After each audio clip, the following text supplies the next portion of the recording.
Michael Rich.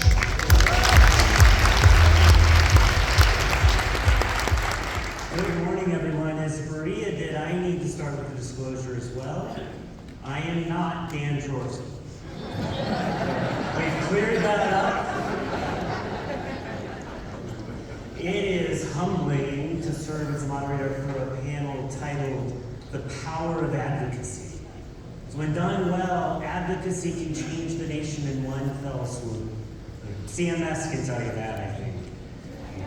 I imagine some of you feel that same level of humility when thinking about visiting with your elected officials. We're playing in the big leagues this week. But rest assured, the people in this room are in best position to advocate for what the Alzheimer's community needs right now. We brought more than 1,000 people, real experiences with Alzheimer's and other dementia, and you play a critical role. You have a story to tell that policymakers need to hear. So during our meetings on the Hill, we're giving them the most important thing that they need to know. We're the why. We are why policymakers need to take action. And the stories that we tell, our stories, are how we can do that. Now, I've been with the Alzheimer's Association for about 1.5 years now. My father lived with frontal temporal dementia till he passed away just this past December. And like so many of you, I found great comfort in the Alzheimer's Association community. In fact, I've only talked publicly about my father's disease twice, and both times were in front of more than 1,000 people at Alzheimer's Association events. But I knew then, and I know now, there's not a more supportive group of people than you'll find in this room. And in turn, I've heard so many stories from people whose lives have been affected, both similarly and differently from mine. All these stories have shown me the human side behind all the facts, the stats, the complex science. And by telling your story this week, you make dementia real. You bring home the impact of Alzheimer's disease, all other dementia, on real people. So in a few moments, I'm going to be joined on the stage by 3 individuals who have inspired me greatly. First, Julie Wallace. I met her at a scientific conference, the AAIC, which you all are aware of. And when we spoke for the first time, she asked me about marketing communications.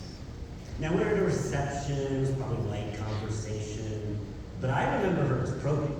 I mean, she's has a background in journalism, after all. But what I saw was a woman who was deeply committed to the mission and just as interested in making sure that I was going to help us get there. Now, there's a passion, there's a fire in the eye that only comes from deeply personal connections to this disease. And I didn't just hear it, I felt it. And I didn't know Julie's story at the time, but I knew that I needed to learn what lit her fire. Now, Tony Gonzalez. Tony was one of the first volunteers that I met who was living with mild cognitive impairment. And his wife, Corey, was one of the first care partners. They were among the first volunteers with whom I spoke about Alzheimer's disease on a real personal level.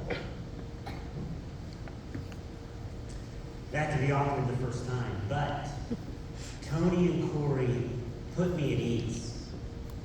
So think about that. Tony and Corey were the ones who put me at ease, not the other way around.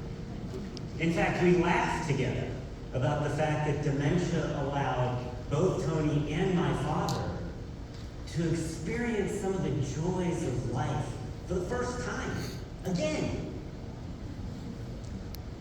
Now, Corey impressed me from the start with her dedication and her courage. Now, I think courage can be misleading sometimes because I think sometimes people think of it as the absence of fear.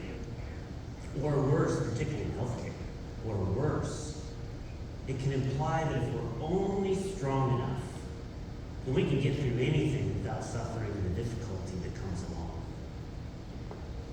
But Corey embodies, Tony too, Corey embodies true courage. She does it in spite of the fear. She does it in spite of the difficulty. And that's what courage is all about. That's Corey. So, come on, friends, come on up. Please welcome to the stage.